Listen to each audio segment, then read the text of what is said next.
morning and welcome. This is Global View on ABN. And in our reports today, we bring you and we start off from the European continent as Ukrainian President Volodymyr Zelensky asked a Grammy audience to support in any way they can. From the African continent, we come up with Ethiopia as clashes are now reported near the Ethiopia-Kenyan border. And over to the Asian continent, Hong Kong's leader, Carrie Lam, announces she will not seek a second term as the city's leader. Now, these and other reports will be coming your way in just a moment. My name is Ama Marcus. Welcome to the program.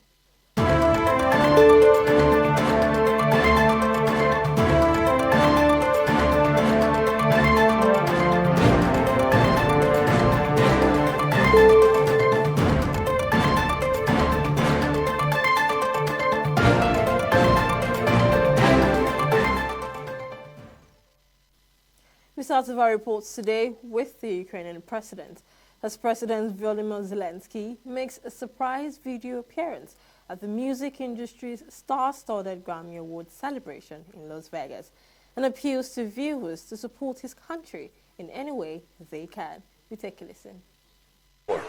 What's more opposite to music? The silence of ruined cities and killed people. Our children draw swooping rockets, not shooting stars. Over 400 children have been injured and 153 children died, and we'll never see them drawing. Our parents are happy to wake up in the morning in bomb shelters, but alive. Our loved ones don't know if we will be together again. The war doesn't let us choose who survives and who stays in eternal silence. Our musicians wear body armor instead of tuxedo. They sing to the wounded in hospitals, even to those who can't hear them, but the music will break through anyway. We defend our freedom to live, to love, to sound. On our land, we are fighting Russia, which brings horrible silence with its bombs, the dead silence. Feel the silence with your music. Feel it today to tell our story. Tell the truth about the war on your social networks, on TV. Support us in any way you can, any but not silence. And then peace will come. To all our cities, the war is destroying. Chernihiv, Kharkiv, Volnovakha, Mariupol, and others, they are legends already, but I have a dream of them living and free, like you on the Grammy stage.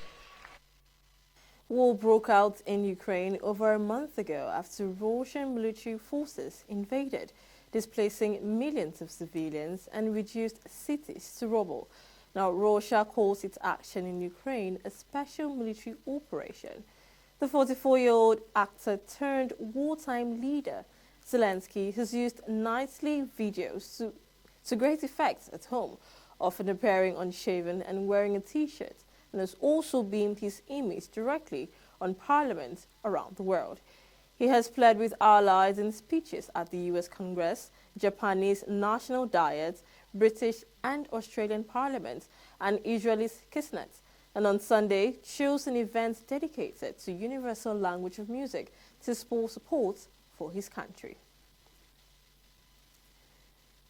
And still in Ukraine, Ukrainian President Volodymyr Zelensky says the West would impose a new package of sanctions on Russia after the killings of civilians in Bucha and other Ukrainian cities.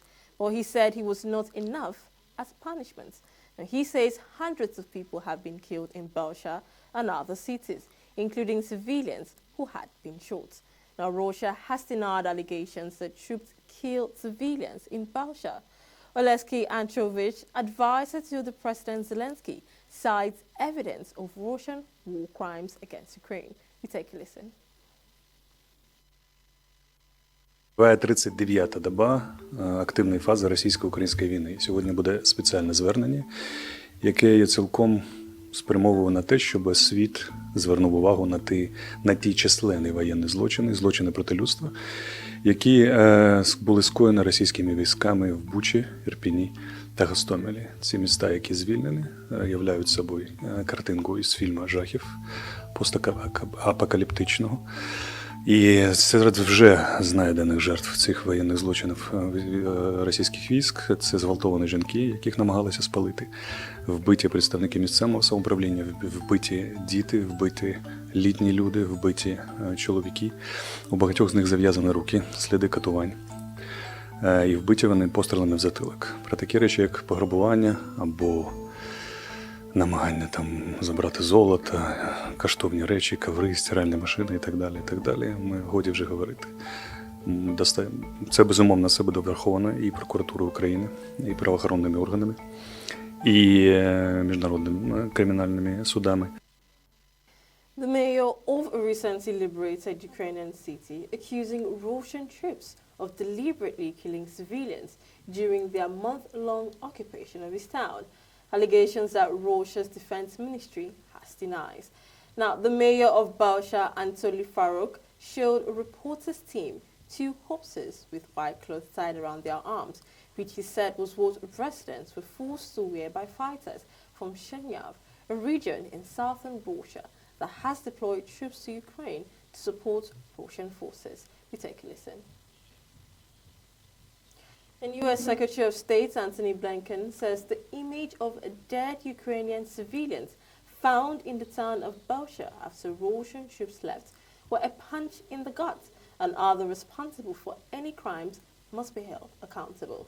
Now, Blinken's comment in a CNN interview comes a day after Ukrainian forces moved into the town near Kiev and found what officials and witnesses say were the bodies of nearly 300 civilians killed by Russian troops. Now, Blinken said it was too early to say whether Russian troops have withdrawn from around Kiev, are regrouping and restocking and replenishing, and then coming back for redeployment towards the east and south, as Russian officials have suggested. Now, he declined to confirm reports that the United States is facilitating transfers of Soviet-era tanks to Ukraine forces from Eastern European allies. But he says members of the NATO alliance continue to provide arms across the board. And over in Russia, Russia denies Ukrainian allegation that it has killed civilians in the Ukrainian town of Bausha, describing footage and photographs of dead bodies as a provocation and a staged performance by Kiev. Now, Ukraine has accused Russian military of massacring residents in Bausha, a town northwest of the capital Kiev, an area Ukrainian troops say were recaptured on Saturday. Now, Russia's defense ministry says all photos and videos published by the Kiev regime allegedly testifying to crimes of Russian servicemen in the city of Bausha, Kiev region, are another provocation.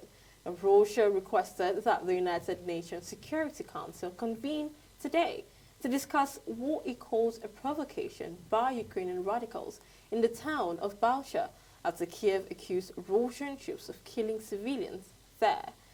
And in the United Nations Secretary General Antonio Guterres says he was deeply shocked by images of dead civilians in the Ukrainian town of Bausha, and that he calls for an independent investigation that leads to effective accountability. Now, Guterres posted this comment on Twitter a day after witnesses and officials say the Russian troops killed almost 300 civilians as they withdrew from a town near Kiev. And in response to that, in France, French Foreign Affairs Minister Jean-Yves Le Drian condemned what he calls the massacre abuses committed by Russian forces in Ukraine in recent weeks. Now, Le Drian highlighted the town of Bausha outside Kiev, where Ukrainian authorities say a deliberate massacre was carried out by Russia.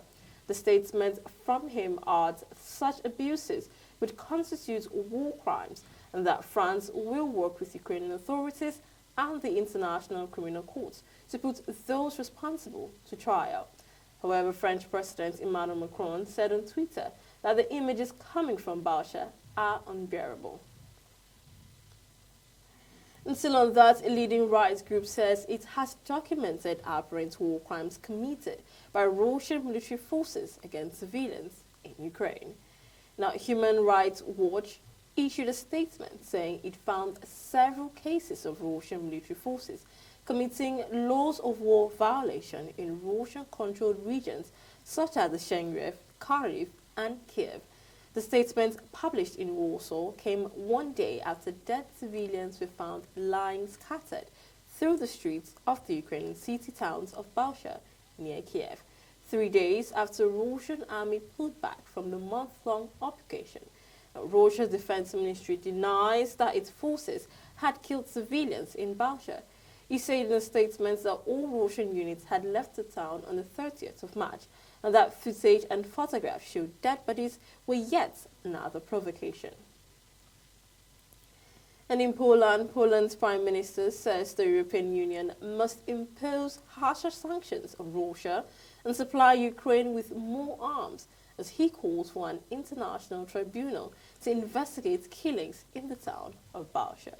Now, Ukraine on Sunday accused Russian forces of carrying out a massacre in Balsha, and Western leaders reacted with outrage to images of bodies strewn across streets of the town. Now, Russia, however, denies Ukraine's accusations. Now, German Chancellor Olaf Scholz says Russian President Vladimir Putin and his supporters would feel the consequences of their actions, and the West would impose more sanctions. And Pope Francis paid a tribute to journalists killed during the Ukraine war, saying he hoped God would reward them for serving the common good, whatever side they were on. And speaking to journalists aboard a plane returning from Malta, Francis also repeated that he was ready to make a trip to the Ukrainian capital, Kiev, but added that he had yet to decide if that was feasible. Now, Pope Francis has implicitly criticized Russian President Vladimir Putin over the invasion of Ukraine, saying a postnet was fomenting constitutes for nationalist interests. Now, the head of the Russian Orthodox Church held a service for Russian soldiers in which he called on them to defend their Yet from the country east of Europe, only from the land of Russians sunrise, the dark shadows of war have now spread. We had thought that invasions of other At countries, the lavishly savage decorated street main fighting, cathedral of the armed forces, opened 2 years in Kubinka outside Moscow, the Patriot Guild told a group of servicemen and servicewomen that Russia was a peace-loving country and had suffered greatly from the war. We take a listen.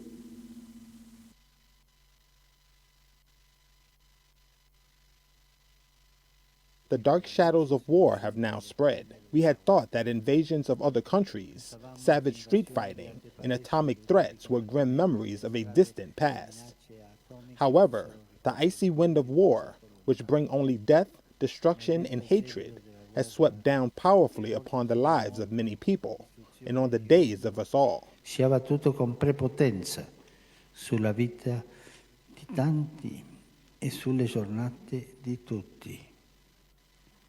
E mentre ancora una volta Once again, some potentate, sadly caught up in anachronistic claims of nationalist interests, is provoking and fomenting conflicts, whereas ordinary people sense the need to build a future that will either shared or not be at all.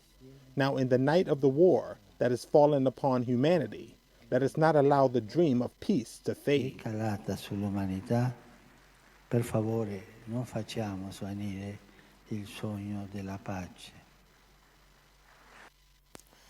And the head of the Russian Orthodox Church held a service for Russian soldiers in which he calls on them to defend their country as only Russians can, and as Moscow continues its campaign in Ukraine.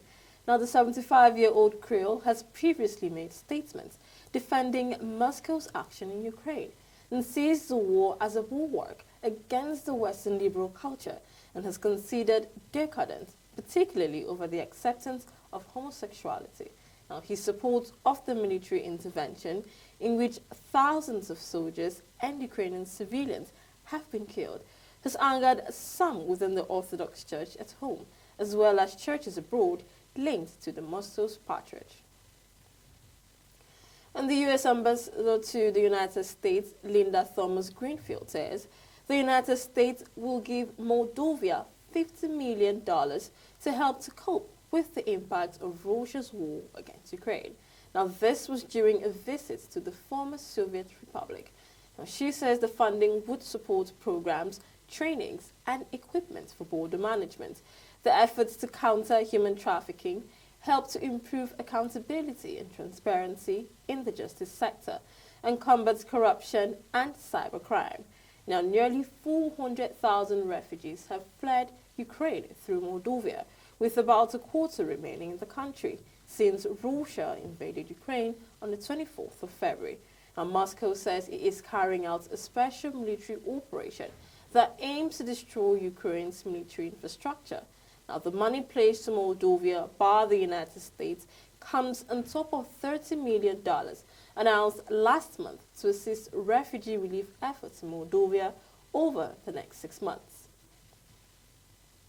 And in Slovakia, the energy minister, which relies on Russian gas for around 85% of its demand, says the country would not be cut off from Russian gas flows, and if it had to pay in rubles, it would, although it backed taking a common European Union stance. Now, Russia has demanded payments for gas in rubles, but the European Commission said European companies whose supply contracts stipulate payments in euros or dollars would not meet this demand. Now, Slovak Economy Minister Richard Sulik says the gas flow must not stop, and he adds, where I quote, "If there is a condition to pay in rubles, then we will pay in rubles." Now, Sulik added Slovakia would continue to work on a common approach with the European Union. Slovakia said this week the state gas company SPP, which had paid its March invoice for gas in euros, as stipulated in its contract. Now, Sulik says the country still had 6 weeks to find a solution before the next gas payment is due in May 20. But Slovakia did not go without deliveries. And Prime Minister Boris Johnson says despicable attacks against civilians in Bausha and Irpin, near Kiev, were evidence that Russia was committing war crimes in Ukraine and that Britain would step up sanctions and military aid in response. Now, Russia's defense ministry denies Ukrainian allegation of attacks on civilians, saying footage and photographs showing dead bodies in Bausha were yet another provocation by Kiev. We are still watching Global View on ABN, and those are all the reports we have for you regarding the war in Ukraine.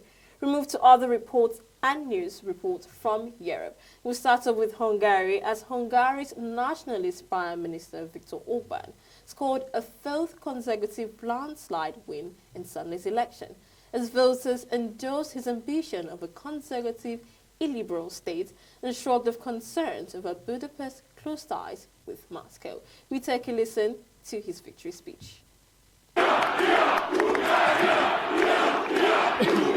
Akkora győzelmet arattunk, hogy még a Holdról is látszik, de Brüsszelből egészen biztosan. Az egész világ láthatta ma este itt Budapesten, hogy a kereszténydemokrata politika, a konzervatív polgári politika és a hazafias politika győzött, és azt üzenjük Európának, hogy ez nem a múlt, ez a jövő. Ez lesz a mi közös európai jövő.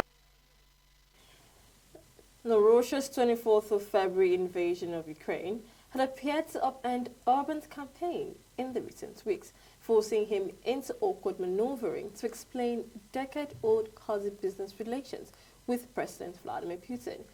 He mounted a successful campaign in persuade his Fidesz party's core electorate that the six-party position alliance of Peter Merkel, promising to mend ties with the European Union, could lead the country into war. As accusation, the opposition denied. Now, surrounded by leading party members, a triumphant 58-year-old Orbán said Sunday's victory came against all odds.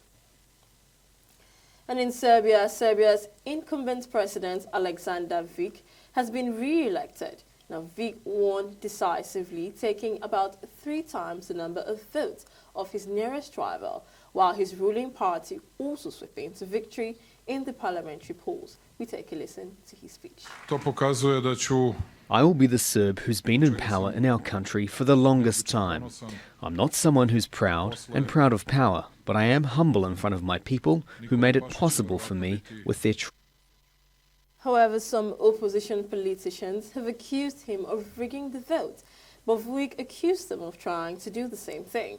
Now, Vuig walked a fine line during the campaign by highlighting Serbia's traditional ties with Moscow and also voicing aspirations to join the European Union. But the war in Ukraine has put Serbia under pressure to choose between traditional ties with Moscow and its EU aspirations. Well, those are all the reports we have for you at this time from Europe. We take a quick break, and when we return, more developments and reports from the African continent. To stay with us.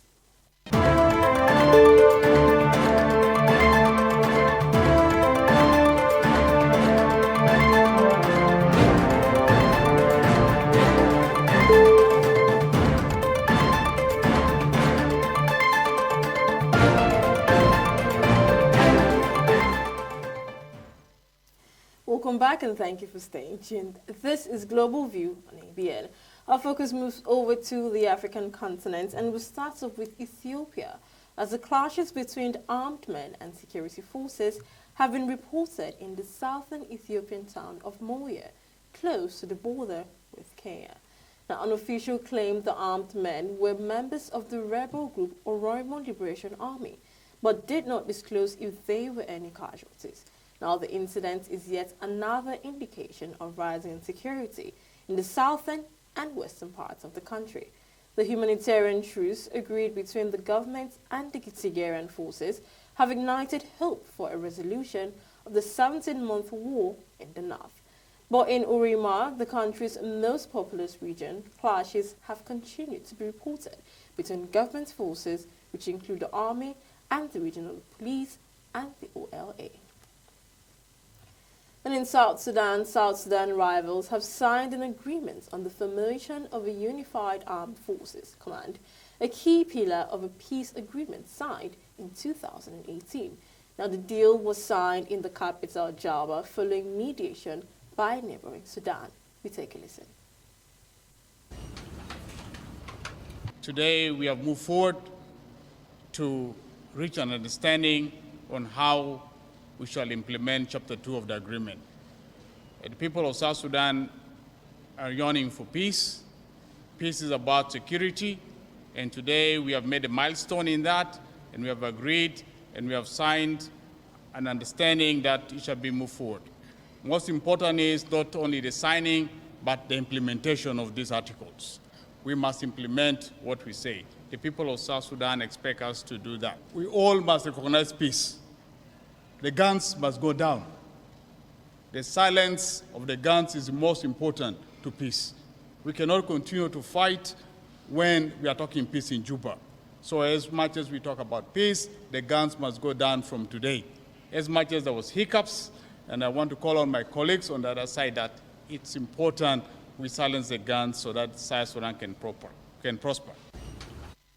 The tensions between President Salva Kiir and First Vice President Riek Machar has recently led to clashes between their respective forces. Now, the deal sets out terms of integrating opposition commanders into the armed forces. Now, President Kiir's faction will have 60% representation in key positions in the army, police, and security forces, while Mr. Machar's SPLM-IO and other opposition groups would occupy the remaining 40%. The opposition will submit a list of their commanders within a period of 1 week. Now, it will be followed by graduation of their unified forces and their deployment, which would not exceed a period of 2 months, according to the deal. And in Algeria, Algeria's president has pardoned more than 1,000 prisoners to coincide with the holy month of Ramadan. Now, in a statement, his office said an additional 70 protesters from the pro-democracy Iraq movement who were awaiting trial for public order offenses would be offered clemency. Now, among those released was a rights campaigner, Zaki Hanshe, who was arrested in February for allegedly promoting terrorist acts and spreading false news. The Iraq protests rocked the major cities in Algeria, starting in early 2019, forcing longtime president to step down months later. Now, the protests continued even after Mr. Tebboune came into power. Now, he was rejected by the Iraq, who regarded him as an extension of the old political system. Well, those are all the reports we have for you from the African continent. A quick break, and when we return, we'll move over to Asia. Stay with us.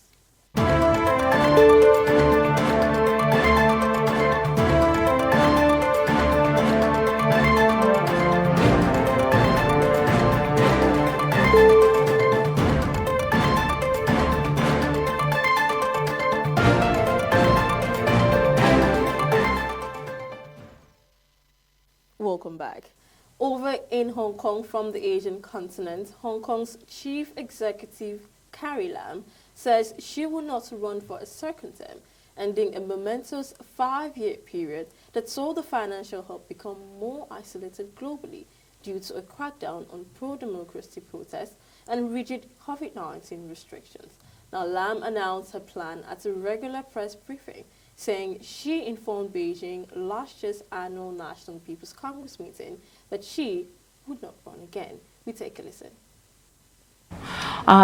Fellow citizens, friends from the media, good morning. Well, this is a press briefing on our anti-epidemic efforts, but I'd like to make an announcement here.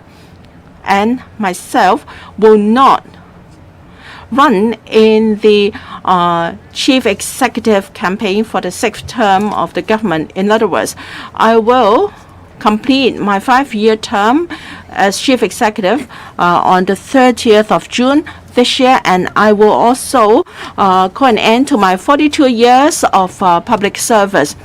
My intention not to stand was made to the central authorities in early last year, i.e. 2021, with the understanding and respect of the central authorities.